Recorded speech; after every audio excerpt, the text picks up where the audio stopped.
Vitalik, is the rise of the Ethereum empire all due to the mysterious Eastern power?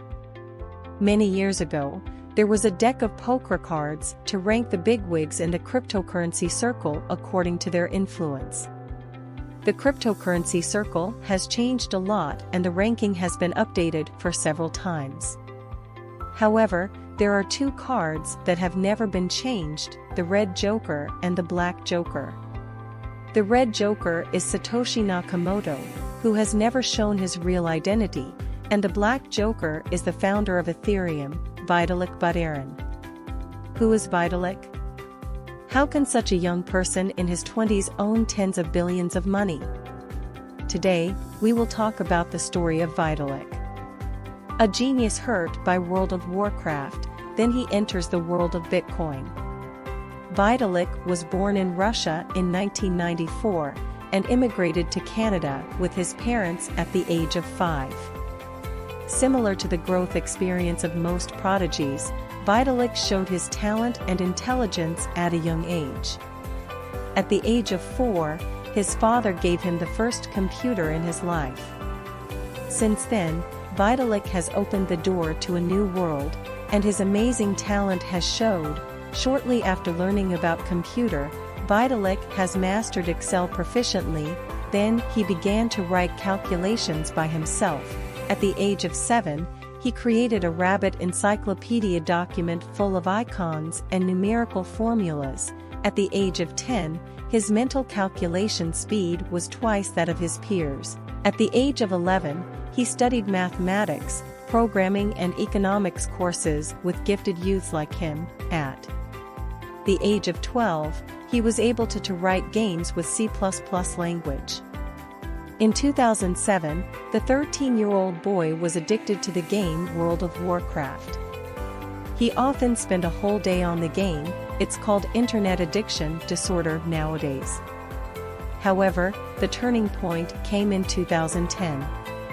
This year, Blizzard decided to remove the damage component from his favorite Warlock Siphon life skill without any reason. Vitalik, who was hit hard, quickly spoke out his dissatisfaction on the forum, and even sent an email to Blizzard's engineers directly, asking to restore the Siphon life skill, but the World of Warcraft team has always been tough and directly responded it cannot be restored. What seemed like a small matter for the game company to change the game skills made Vitalik realize how horrible centralized services could be, and he quit World of Warcraft. I think his dissatisfaction with centralization started here. He began to think about the logic behind this, and then realized that under the centralized management, the relationship between players and game operators is not balanced. Game company can change or even shut down the game at will, which means that all the players' contributions in the game may be turned into nothing at any time. So far, he has a preliminary concept of decentralization. Influenced by his father, Vitalik learned about Bitcoin. After understanding the logic behind Bitcoin, he is very optimistic about the future of Bitcoin, and believes that the decentralization nature of Bitcoin is perfect. He decided to collect Bitcoins, and for this purpose, he found a job that paid his salary in Bitcoins. And a media company that is willing to pay 5 Bitcoins per article. Later, on a media platform, he discovered that so many people are interested in concepts such as Bitcoin, blockchain, and cryptocurrency. He realized that this is a field with unlimited potential and a model that is different from the current internet. Disregard of his father's opposition, he dropped out of college after only 8 months, and then visited digital encryption companies and Bitcoin communities in the United States, Spain, Italy, and other places. It is worth mentioning that at that stage, Vitalik proposed to the Bitcoin community the idea of creating smart contracts, allowing developers to develop on-chain and allowing users to experience on-chain applications. However, the community rejected his proposal. And this provides an opportunity for him to start anew and establish Ethereum in the future. Ethereum was born. Vitalik became famous in one fell swoop. After being rejected, Vitalik gathered nearly 20 partners and invested all of his $100,000 to start the construction of Ethereum. At the end of 2013, a white paper was published, with its name in the middle of the first page, Ethereum. In July 2014, Ethereum launched its public sales. At that time, each Bitcoin can be exchanged for 2,000 Ethereum. The entire fundraising process went very smoothly. In just 12 hours, the team successfully sold more than 7 million Ethereum. In 42 days, the Ethereum team has raised 31,000 Bitcoins, approximately $18.4 million. All of a sudden, blockchain communities all over the world are investing in this yet-to-be-released Ethereum. The reason why they are so optimistic about it is that Ethereum has a unique selling point of smart contracts. The whole team was encouraged, and although there was a funding gap due to the depreciation of Bitcoin, it was finally completed in 2015. After the success of Ethereum, Vitalik has always kept his dream of changing the world through Ethereum. The whole process was arduous and difficult, but Vitalik is a strong man with perseverance, ability, and talent.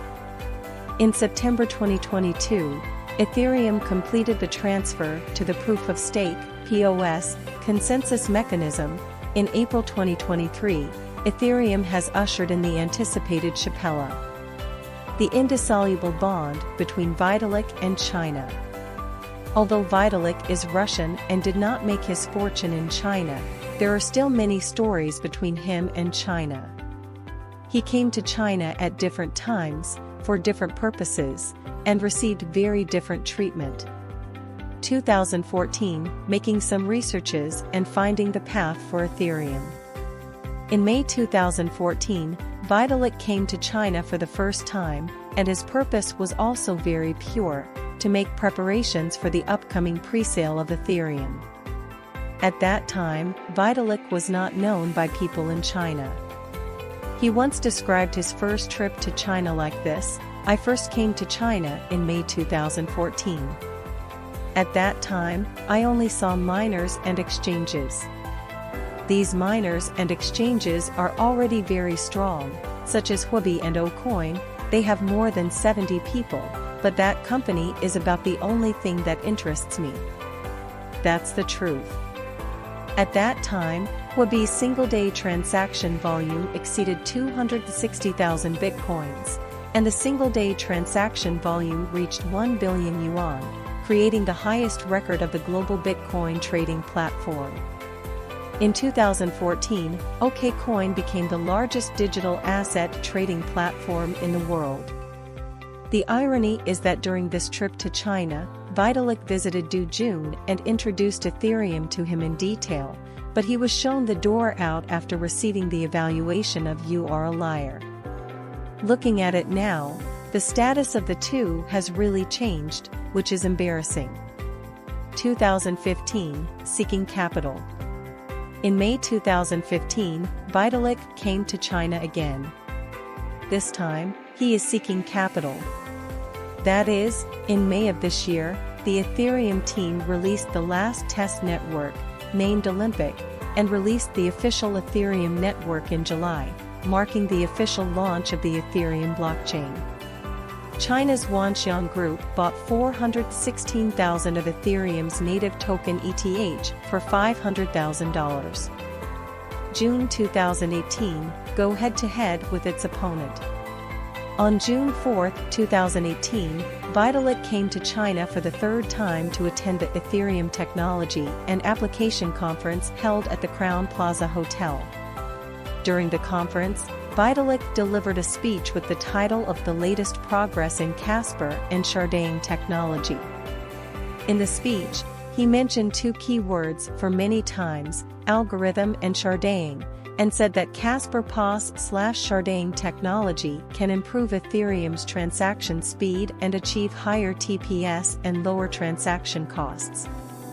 In fact, Why Vitalik chose to announce the innovation of transaction speed and fee in China at such a time point is for a special purpose. The day before this conference, BM released the EOSIO version 1.0.1 blockchain operating system EOS. This public chain project, which received almost the same attention as Ethereum, was in full swing preparing for the launch of the mainnet. Vitalik's presentation at this time point, which is also to enhance the confidence of Chinese users and prevent the market share of Ethereum from being seized by EOS. September 2018, stabilize Ethereum users. On September 11th of the same year, Vitalik came to China for the fourth time. His speech at the event was all about technology, but clearly achieved more than that. As soon as his speech came out, Ethereum rose by 14%, which strongly reversed the predicament of the lowest point of $187 before. Things are always changing, and Vitalik has visited China for 4 times with totally different roles and responsibilities, or it can be regarded progressive. We have reason to believe that Vitalik will pay more attention to China in the future, because there is a huge market that cannot be ignored. When talking about Vitalik, many people are jokingly calling him an alien. If you think about it seriously, the appearance of Vitalik with a big forehead, short face, sunken but bright eyes, which is really an unusual face. After all, the last person who was said to look like an alien was Jack Ma, Alibaba's founder. However, compared to Jack Ma, who worked hard step by step and struggled for many years to come here, Vitalik has made his name in a more legendary way. He seems to have never struggled hard. It was like that he realized his dream in one fell swoop. Of course, even the most powerful man in this world, even if he can have a perfect start, he will still experience hardships and failures then. Ethereum is famous, but it is undeniable that the versatility and usability of smart contracts will greatly increase the complexity and security risks. Even Vitalik himself admitted that the issue of financial security has been a major challenge in the development process of Ethereum. Well, the prophecy has unfortunately come true. In May 2016, the DAO, a decentralized organization on Ethereum, completed a fundraising of $150 million. As an Ethereum VC institution, the DAO is not controlled by any organization, so it is targeted by hackers. 1 month later, hackers found a code vulnerability in the DAO and quickly organized the attack. Ethereum worth $50 million was stolen, and the price of Ethereum plummeted from $20 to $10, and the market value evaporated by $500 million. In an instant, Ethereum has almost lost everything. However, Vitalik was not defeated. He survived and asked the project party to directly issue tokens on Ethereum to finance. Although it was a risky move, Vitalik succeeded finally. He has not only reversed the decline, but also made Ethereum a real blockchain star. After this battle, Vitalik has truly made his name in the cryptocurrency circle. However, we must realize that the divinity of this genius boy does not simply come from his talent, but come from his spirit of enthusiasm and persistence.